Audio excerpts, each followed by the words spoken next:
Hello and welcome back to Couples Talk. I'm Jonathan Decker, licensed therapist. I'm Alicia Decker, co-founder of Mended. And today we are finishing our 3-part series with the Jacksons, CJ and Christina. Our first video was talking about adoption and forming a blended family. And then Christina very bravely, very boldly went into her trauma with sexual abuse and how to heal and how to move forward so that you can thrive, right? And we're going to talk about this today. A lot of times we look at recovering from trauma as moving from a victim place to a place of being an advocate or being a survivor. Like we see that, and it is, we see it as more positive, more empowered, and I'm not a victim, I'm a survivor. And your story is moving even further than that still. And so if you're okay, I'd like to actually pick up where we left off in our last video. If you haven't seen it, go back and watch it and then join us right here in the middle of it. You were talking about how having a strong support network was essential for your healing. Taking both the story as it was and also just what else was healing for you, let's pick up the baton from there. Support is definitely a huge thing. I didn't learn, unfortunately, later on in life that it was about, 5 years ago, just how important it was to listen to your friends and your family. Because unfortunately my story goes from, just an assault from a friend to an abusive marriage, where I was completely oblivious for 8 years of kind of what was going on in my life. And I went into survival mode, which I think is different, not to confuse with like moving into that survivor phase of healing. Because living in survival mode, you just kind of go to day and you just try to keep yourself above water. And honestly trying to keep the rest of the world hidden from what's going on in your life.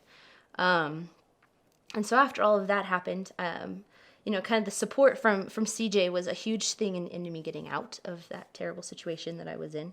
And so trust is something else that I would as hard as that is for people, learning to trust again is huge. To me, was a huge part of the healing process.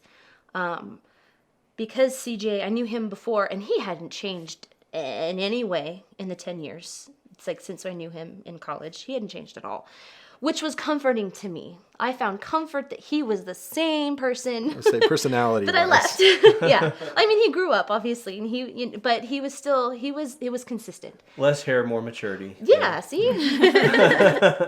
But trust was another huge thing I think that I had to learn. That was the hardest one because I didn't trust him for a long time. But at the same time, his boldness and having people out there that kind of tell you the truth of what's going on. And because something that was hard was I had people who were telling me what was happening, but because they didn't want to hurt my feelings, they didn't put it out there very bluntly. They were just kind of like tiptoe around it, like, hey, we're going to pull you in because we think that your husband's going to progress to this, scary situation where he's probably going to assault you. But, let us know if you're doing okay. It was very like...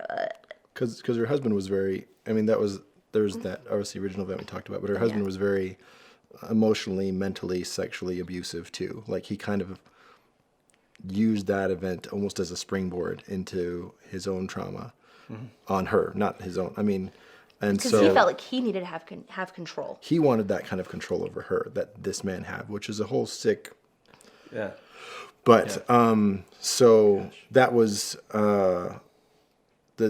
That was what she means by trying to be in survival mode and trying to kind of stay afloat, is because day in and day out, he was berating her, deriding her. Everything she kind of did was wrong, and just kind of basically full court pressing her mentally and emotionally, and so that she was always going to be under his thumb and basically be his slave. Because she was in the military, she was working full time. He was not for a majority of their marriage. And he was, he was reserved, so he'd do his 1 week in a month, and that was kind of it. And so, but he would be, basically always just trying to keep her under his thumb, always gaslighting her, always doing kind of all of those unfortunate things. So that's why she was in survival mode. It wasn't from that original trauma, but from all of the new trauma that he heaped upon that. He used that as a tool and as a weapon against her. Yeah. How do you get from there to here. And I don't just mean like your family situation, your marriage situation. I mean who you are. Can you tell us a little bit about that story of going from there to a place where you are not going to be treated that way? It definitely took a lot of work. I mean, it kind of. I've had people come up to me and they're like, "Hey, I have a friend or whoever who's in this terrible situation. I want to get them out." And I honestly tell them that you can't get them out until they're ready, because the person, like for me, I wasn't about. I knew it was happening. Deep down, I knew it was happening, but I didn't want to recognize it. Yeah, she didn't want to consciously say that she was in the situation, like that she was in this horrible place. Yeah. Yeah. Especially when you're kind of in that survival mode, you're just trying to get through day to day. You're not trying to internalize all of the abuse you're experiencing. Yeah. You know, you're just trying to get through the day, through that day's abuse, and hope the next day's not so bad. Yeah. And it may or may not be, but yeah. But mine went from that, kind of living in that state, like where I had people who were kind of like, "Hey, this is kind of what's going on." Like they were kind of trying to throw hints in there, but I wasn't about ready to acknowledge it. To I started going back to church, which was huge for me. Like it kind of gave me a purpose other than my children. My kids were my whole life. Yeah. So apart from, and that was pretty much why I kept up the facade, was for my kids. Started going back to church, started kind of getting that, Give you some hope. yeah, the hope, and just like kind of feeling like, you can heal from this, because that's essentially what we're taught. Like you can heal. Like that's what, There is hope. There's hope, yeah. And this doesn't have to define you. Yeah.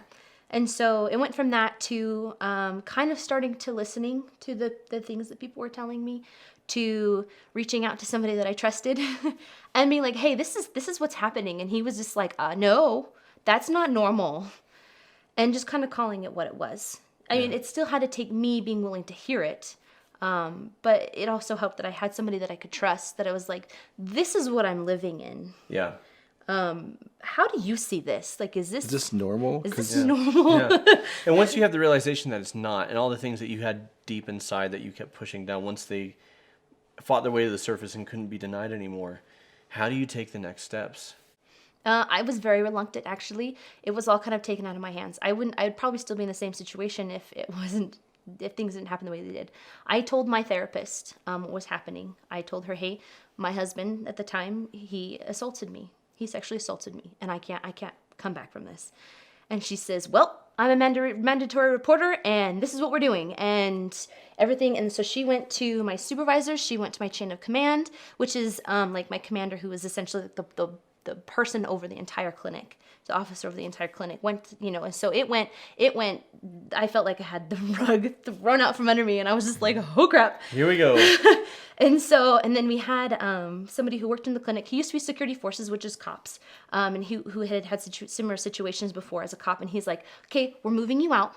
We're going to put you in a safe house." Because they were off base in their own home that they'd lived in for a while. So like, we're moving you and your family out of your home into a secure location on base. And then we're going to make it so he can't come on base, even though he did. But that's, anyway. He's going to have 2 restraining orders against him, one from the military, one in the civilian court. And this is what they did, or forced her to do. It's a combination of both. Yeah. As a result of this whole, because her therapist thought, she suspected. She had suspected for a long time, but she once purposely, it was confirmed, she's like, yeah. Well, she purposely hid it from her, because she's like, she's pushing for this. She knows it's going on. Yeah. But I'm not. But I had never said, "Yes, this is what happened," until I just showed up in her office, and the front desk was bawling, and she's like, "Okay." And here we go. So moving forward a little bit, so all this is happening, the ball gets rolling. We were talking a little bit earlier off camera, or rather you two were talking and I was a witness to it, about the concept of surviving versus thriving, right? Because when I met you, when you and CJ, when you came back into CJ's life, or he came back into yours, or however the story goes, I knew that you'd been through some stuff. I didn't know the story because it wasn't really my business, and CJ was respectful of you. But like the way I was introduced to you was you were going through a hard time, and CJ was there for you. And what was really powerful to me to see, especially when you two got together, is that it was always you.